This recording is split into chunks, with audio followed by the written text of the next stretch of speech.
Good afternoon, I'm Rebecca Madden. Doctors at Melbourne's Royal Children's Hospital are about to give an update on the surgery to separate conjoined twins Krishna and Trishna. We'll take you to that media briefing now. And that the girls have a very difficult time ahead of them, and everything at the moment is in place for them to be looked after very nicely. What was Moira's reaction? A mixture of relief and joy and all the emotions flooding out. And Leo, what sort of movement happens as soon as they are separated? What sort of teams have to come in there? The team's are already assembled. They've been there really for most of the night, liaising with all the staff that are involved in the care of the children during the night so that they can be prepared to go ahead. And they've moved in seamlessly and they've started their work. Just how historic has this operation been, given you've got to this point of separation? Oh, look, these are once in a lifetime operations that teams would do. So for the hospital, it's a historic moment. For the girls, it's even a more historic moment. There was talk this morning about that they were actively improving as the separation was going on because of blood pressure. And I think that's one of the things we could say that has changed. That the girls physiologically, their bodies and the way they react has improved over this time. So what risks are left now? We're heading into plastic surgery. What sort of risks are now? Well, it's obviously it's a long time in theatre. In the long term, there are many risks associated with the girls. They've got to recover. Their bodies have to recover from this, and we've got a lot of unanswered and unknown territory we're moving into. But all I can say is that everything is in place for the best possible outcome. It has been a long. Virginia, at the end of the whole procedure. Tired. So we're talking Tired. To say afterwards.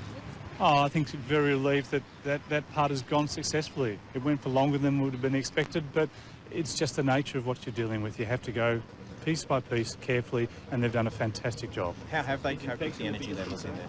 Oh, I think they've done very well. We've had planned breaks, we've had planned assistance, we've made sure that they're well nourished and looked after through the whole procedure, and they've stood up to it nicely. Has the mood lifted as the girls have improved?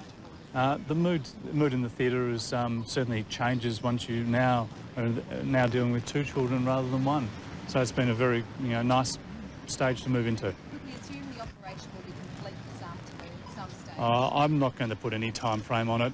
That's only puts pressure on the rest of the team, and it's really, this is about them. It's not about the rest of us. It's about making sure we get the best outcome, and however long it takes is how long it takes. So when will the twins be out of the danger zone? You don't know about that for many days because there are so many other issues that can occur during this time. We won't know for probably a week or two, but we will have a fair idea each day as we move along. Where do we stand compared to some of the longest operations that have been performed here and in Australia? From a time point of view, this is still within boundary of what is done in this hospital, but obviously it's the number of people involved for that time is the difference. Is there any indication at all about damage or otherwise to the brain? No, all those things you won't know for a long time.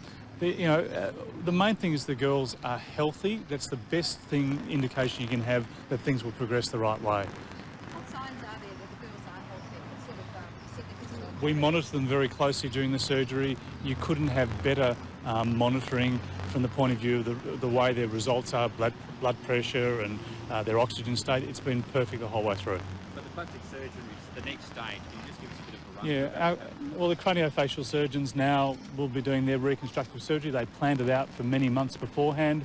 They will be working on making sure that the covering is appropriate, that it's safe, that it's all in the right place and the girls can be moved safely into intensive care. And how long are they kept? And we'll leave that media conference now. Just repeating, conjoined twins Krishna and Trishna have been separated. We'll have updates during the afternoon and all the details, of course, in 7 News at 6 o'clock.